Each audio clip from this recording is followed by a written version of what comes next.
Mga kapuso, sa ato ang words to ponder karon, creative people do not see things merely for what they are. They see them for what they can be. By Julie Israel.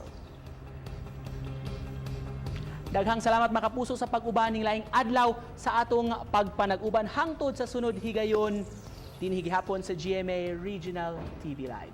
Mao kana next busa mga kapuso, tutok lang gayon dinhi sa GMA Regional TV Live diin atong hisgutan unsa ang mga adjustments na kinahanglan natong buhaton nga haom sa new normal mga kapuso. Daghang salamat mga kapuso, that in all things God may be glorified. Please stay at home ug stay healthy.